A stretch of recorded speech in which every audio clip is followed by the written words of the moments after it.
శ్రీ గురుభ్యో నమః. శ్రీ మహాగణాధిపతే నమః. శ్రీ సరస్వతి నమః. భక్తులారా,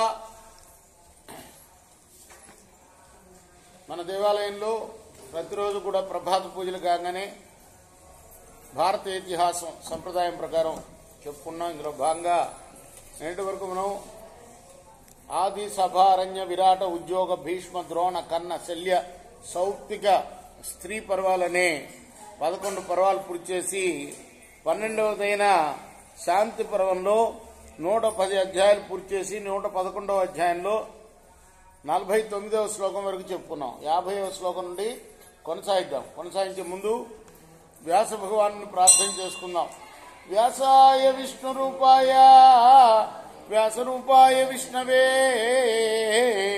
నమో వై బ్రహ్మనిదయే వాసిష్ఠాయ నమో నమః.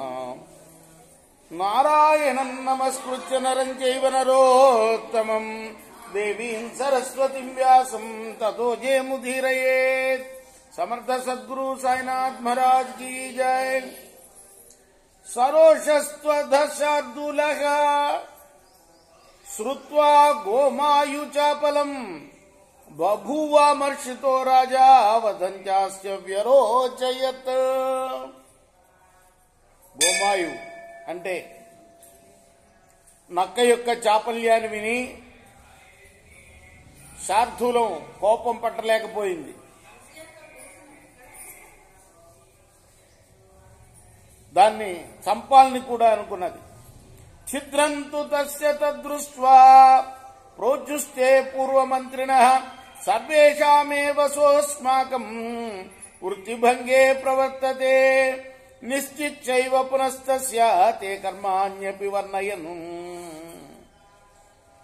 అతనిలోని ఈ దోషాన్ని చూసి పూర్వపు మంత్రులు తమలో తాము ఇతడు మన అందరి వృత్తుల్ని కూడా భంగపరిచి నిలదొక్కున్నాడు అని నిశ్చయించుకొని అందరూ కలిసి రాజుకి అతడి తప్పుడు పనులను గురించి చెప్పడం మొదలుపెట్టారు.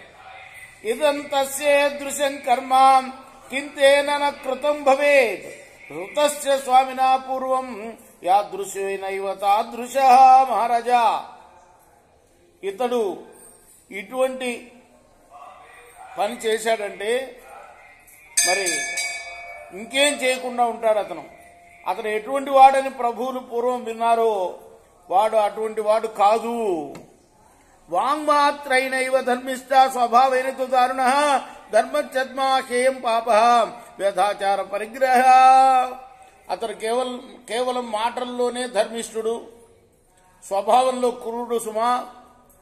ధర్మం ముసుగు కప్పుకున్న ఈ పాపాత్ముడు ఆచారాలు ఏవి పాటించడు. కార్యార్థం భోజనార్థేషు వ్రతేషు కృతవాన్ శ్రమం యది విప్రచయో శేషాత్ యది తం దర్శయామతే.